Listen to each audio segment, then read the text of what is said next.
नमस्कार विद्यार्थियों। आज हम अरस्तू के शिक्षा सिद्धांत के बारे में अध्ययन करेंगे। अरस्तू ने कहा है, शिक्षा के बिना सुखी और सदाचारी जीवन असंभव है। शिक्षा सुख या अच्छे जीवन की शर्त है और सदाचार की प्राप्ति का साधन है। अर्थात अरस्तू के अनुसार शिक्षा के द्वारा ही सुखी और सदाचारी जीवन संभव है और शिक्षित व्यक्ति अपने जीवन को अच्छे तरीके से जी सकता है। अरस्तू के अनुसार शिक्षा के उद्देश्य,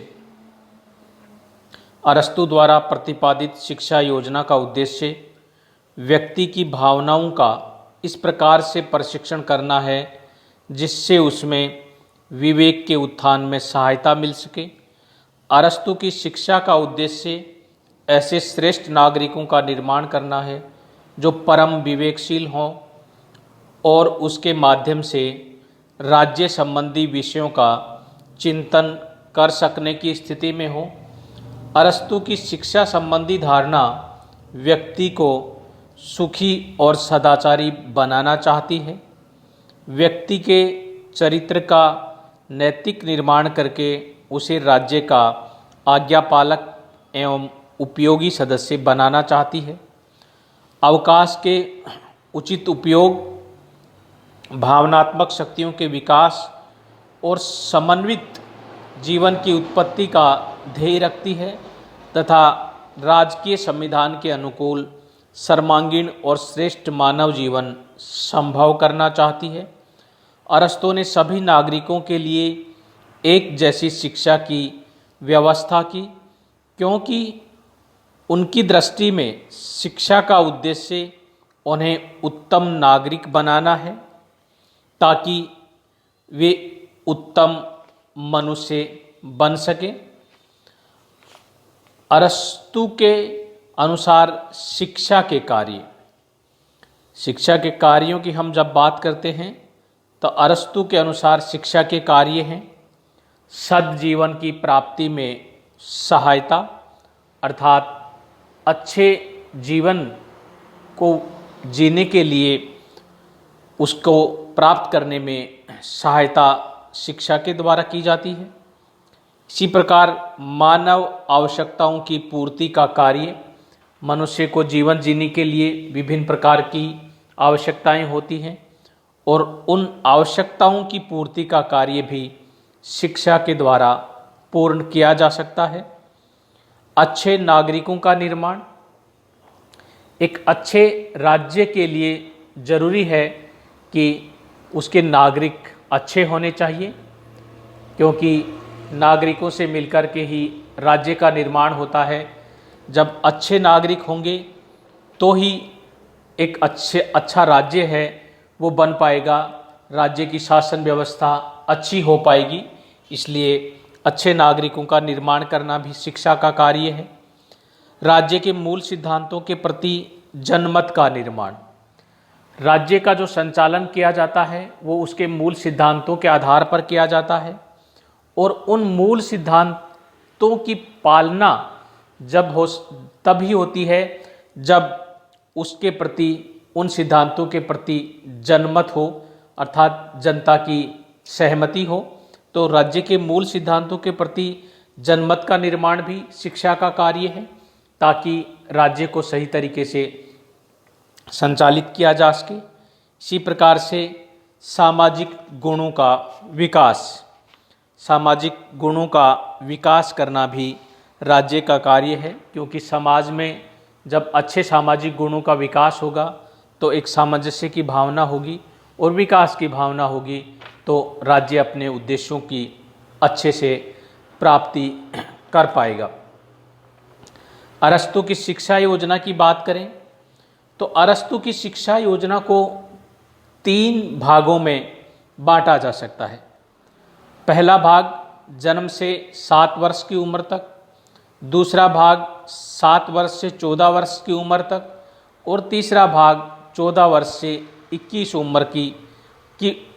वर्ष की उम्र तक निर्धारित किया गया है। शिक्षा का प्रथम सोपान अर्थात जन्म से 7 वर्ष की आयु, इस अवस्था में पालने से लेकर के 7 वर्ष की अवस्था तक के बच्चों को शिक्षण की व्यवस्था की जाती है। यह शिक्षा घर पर ही माता पिता की देखरेख में होनी चाहिए। शिक्षा के इस प्रथम सोपान को अरस्तू ने 3 भागों में विभक्त किया है।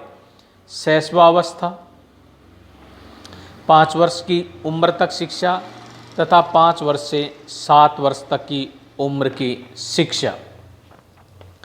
शिक्षा का दूसरा सोपान, शिक्षा का जो दूसरा जो भाग है वो 7 वर्ष की उम्र से 14 वर्ष की उम्र तक का है। इस अवधि में लड़के या लड़की की शारीरिक विकास के साथ उन्हें कुछ पढ़ना और लिखना सिखाया जाता है। अरस्तू के अनुसार इस अवस्था में बच्चों की शिक्षा राज्य के नियंत्रण में दी जानी चाहिए, अर्थात दूसरे सोपान की जो शिक्षा है वो राज्य के नियंत्रण में दी जानी चाहिए और इस उम्र में बच्चों को शारीरिक विकास के साथ साथ कुछ पढ़ना लिखना भी सिखाया जाता है। शिक्षा का तीसरा सोपान, शिक्षा का तीसरा सोपान 14 से 17 वर्ष की आयु से 21 वर्ष तक है। अरस्तू के अनुसार इस सोपान में बालकों को उस सरकार के स्वरूप के अनुसार प्रशिक्षित किया जाना चाहिए जिसकी अधीनता में उनको रहना है। अरस्तू के अनुसार बालकों के अधिकतम मानसिक विकास करने के लिए 14 से 17 वर्ष तक की आयु तक निरंतर गंभीर अध्ययन करना चाहिए। उनके अध्ययन के विषय होने चाहिए पढ़ना, लिखना, ड्राइंग, चित्रकला, संगीत, अंकगणित और रेखागणित। अरस्तू ने संगीत विद्या के अध्ययन पर सबसे अधिक जोर दिया है। अरस्तू ने 18 वर्ष से 21 वर्ष तक की उम्र तक की 4 वर्ष की अवधि को व्यायाम और सैनिक प्रशिक्षण का काल माना है। इस आयु में व्यायाम और कड़ा परिश्रम करवाया जाना चाहिए। इस प्रकार अरस्तू ने अपनी जो शिक्षा योजना है उसको 3 भागों में विभाजित किया है। 0 से 7 वर्ष की उम्र, 7 वर्ष से 14 वर्ष की उम्र और 14 वर्ष से लेकर के 21 वर्ष तक की उम्र। और इन तीनों ही सोपानों में उन बच्चों की आवश्यकता के अकॉर्डिंग उन्होंने ये डिसाइड किया है कि किस उम्र में किस प्रकार की शिक्षा पर बल दिया जाएगा। मुख्य रूप से ये जो शिक्षा योजना है इसका उद्देश्य है कि बच्चों का स्वस्थ शारीरिक विकास होना चाहिए और स्वस्थ शारीरिक विकास के साथ साथ उनका मानसिक विकास भी होना चाहिए। तो इस प्रकार से अरस्तू की शिक्षा योजना में स्वस्थ शारीरिक और मानसिक विकास के ऊपर बल दिया गया है और 18 वर्ष से 21 वर्ष की जो उम्र के जो बच्चे होंगे उनको व्यायाम और सैनिक प्रशिक्षण की बात की गई है ताकि वो एक मजबूत अच्छे स्वास्थ्य के साथ अच्छे जो नागरिक हैं वो बन सकें और अपनी महत्वपूर्ण जो भूमिका है वो राज्य में डेवलप कर सकें, राज्य में अपना योगदान दे सकें। इसके लिए अरस्तू के द्वारा शिक्षा की जो योजना है वो दी गई है।